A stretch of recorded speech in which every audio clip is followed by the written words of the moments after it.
yang dilakukan oleh segelintir mantan kader yang bekerja sama dengan oknum kekuasaan yang mencoba mengambil alih secara paksa nih. Di situ dicatut tuh nama Bapak Presiden maupun beberapa menteri lainnya dan pejabat tinggi negara lainnya gitu loh. Ya kalau dari kami jelas Mbak, ini hanya pepesan kosong aja gitu. Bagi orang luar yang punya ambisi untuk merebut dan membeli Partai Demokrat, saya katakan dengan tegas dan jelas, Partai Demokrat not for sale.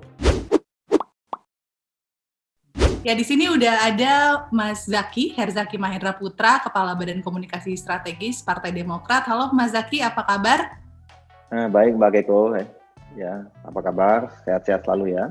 Selamat datang di Babe One on One. Ini terima kasih udah hadir di sini karena banyak banget nih yang saya pengen tanyain terkait mungkin apa ya? Bisa dibilang drama, polemik atau apa ini ceritanya nih Mas? Wah, kalau kami jelas namanya GPKPD Mbak. GPK itu Gerakan Pengambil Alihan Kepemimpinan Partai Demokrat ya, yang dilakukan oleh segelintir mantan kader yang bekerja sama dengan oknum kekuasaan yang mencoba mengambil alih secara paksa nih. Nah ini yang mesti digarisbawahi, dan bagi kami ini sangat-sangat berbahaya gerakan ini dalam konteks kenapa? Kalau ini dibiarkan, ini akan menjadi presiden buruk bagi demokrasi Indonesia Mbak gitu ya. Karena ini akan menjadi candu ya bagi siapapun oknum kekuasaan ya yang menyalahgunakan kekuasaannya. Kalau konflik internal bagi kami biasa Mbak. Kalau riak kecil, pelakunya ini juga nggak besar Mbak. Ini kecil sekali, sedikit orangnya. Hanya begitu karena ada dorongan dari oknum kekuasaan tadi yang menjanjikan insentif ya. Ini menurut pengakuan para kader kami ya, yang diajak ketemu, yang ditelepon ya, yang dikirim pesan teks. Itu ada insentif gitu, ada insentif money politics jika mereka bersedia menyetujui adanya KLB dan mengusung satu calon tadi ya oknum kekuasaan tadi gitu loh ya, karena katanya dengan menjadi ketua umum Partai Demokrat akan memudahkan jalannya menuju kontestasi di Pilpres 2024. Oknum kekuasaan yang disebut ini ya, mungkin kita sebut nama aja karena memang namanya sudah banyak beredar gitu ya. Muncul nama Pak Muldoko di sini. Apakah memang sudah percaya diri dari pihak DPP Partai Demokrat sendiri bahwa memang Pak Muldoko lah yang memang mendalangi gerakan ini? Jadi di pertengahan Januari lewat penghujung Januari itu kader kami, salah satu ketua DPC ya dan beberapa temannya itu WhatsApp, mengirim pesan teks kepada Ketum AHY menyampaikan bahwa mereka baru saja ya dipertemukan gitu oleh kader dan juga mantan kader dengan sosok yang tadi kita sebut namanya. Dan beliau ingin melaporkan secara langsung karena ada informasi penting yang mesti disampaikan. Nah, dari situlah kemudian bergulir, ada beberapa kader kami yang menyampaikan bahwa ada inisiasi pertemuan oleh yang mantan kader yang kami yang sudah dipecat itu, ya, yang dipertemukan dengan Bapak tadi gitu loh, ya kan? Nah, kenapa di situ dibicarakan awal janjinya pada saat mau pertemuan itu disebutnya ini, mau diberikan bantuan bencana, tapi kok ujung-ujung Pak dibayarin tiket Mbak. Jadi dari daerah dibayarkan tiket pesawat, sampai di bandara dijemput, habis itu kemudian dibawa ke hotel. Nah di hotel itu kemudian tahu-tahu pada saat masuk ke satu ruangan, ketemulah yang namanya, ya kita tahu ini adalah mantan kader yang sempat merusak nama baik Partai Demokrat dulu, yang pernah masuk penjara, itu namanya Nazarudin gitu loh. Nah, kemudian di situ mendadak bicaranya bukan lagi bencana, tetapi bicara mengenai rencana KLB untuk mengganti kepemimpinan Mas AHY gitu loh. Ya mereka kaget dong, ya kan, nggak terima. Makanya kemudian ya meskipun mereka karena takut, ini kan namanya orang dekat Bapak Presiden, meskipun alhamdulillah Bapak Presiden kan tidak ada sama sekali keterlibatannya di sini gitu.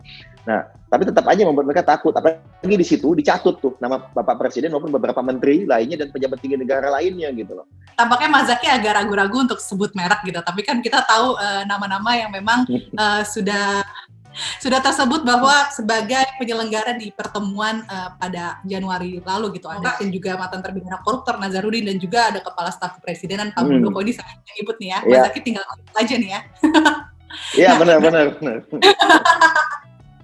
Nanti naikin mentionnya Mbak, saya nggak mau. Nanti mentionnya naik beliau ya kan. Sekarang surveinya kan masih 0 Mbak, 0% surveinya kan nanti. Oke, berarti artinya di sini Partai Demokrat melihat bahwa ada upaya untuk mengambil alih kekuasaan Partai Demokrat untuk dijadikan kendaraan politik di Pilpres mendatang. Nah, kan hingga Ya. saat ini nih, informasi yang sudah beredar adalah bahwa memang sudah akan dipastikan terselenggaranya Kongres luar biasa di bulan Maret dengan agenda utama salah satunya untuk melengsarkan AHY dari Ketua Umum Partai Demokrat nih. Dari respon DPP sendiri seperti apa? Ya kalau dari kami jelas, Mbak, ini hanya pepesan kosong aja gitu. Ya, jangan inilah, ya jangan mentang-mentang karena merasa didukung oleh oknum kekuasaan kemudian bisa berbuat seenak-enaknya gitu loh. Ya, ini kan namanya abuse of power, ini kan sangat bahaya ya buat demokrasi kita. Kalau ini dijadikan, ini kalau sampai terjadi, ini berarti KLB namanya KLB bodoh. Karena apa? Inkonstitusional dan ilegal. Ini tolong didengarkan baik-baik nih gini, karena kadang-kadang para yang suka menonton ini di berbagai channel lainnya pun suka keliru nih gitu. Termasuk organisasi sayap kemarin ada yang keliru gitu, merasa mereka punya hak suara untuk minta KLB, karena yang boleh minta KLB hanya 3 pihak, Mbak. Satu, ya itu adalah Majelis Tinggi Partai. Mereka bisa minta sendiri. Majelis Tinggi Partai itu siapa? Ketuanya adalah Bapak SBY. Pak SBY udah bilang tidak minta, tidak bakal ada KLB, tidak mau. Ya udah, berarti gugur dong. Ya kan? Yang pertama, poin pertama. Nah, di poin kedua, itu yang bisa meminta KLB itu adalah 2/3 dari 34 DPD, ya. Dan ini ya Mbak, bukan atau. Dan minimal setengah dari total 514 DPC serta, nah ini serta ini bukan atau lagi, jadi bukan opsi, tapi ini ada satu kelanjutan gitu, keberlanjutan ya, disetujui oleh Ketua Majelis Tinggi Partai.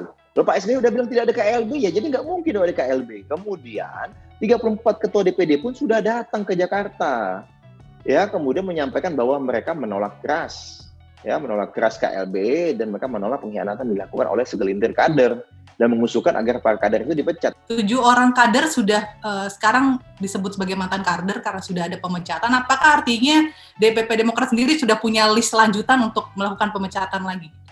Ya, harapan kami sih tidak lah, Mbak. Ya kan, jadi mungkin saja ada yang keblinger, ya kan, ada yang tertipu. Jadi kalau misalnya memang mereka yang merasa salah kemarin, sempat ada keliru, ya silakan aja, pintu rekonsiliasi terbuka kok bagi kami, ya.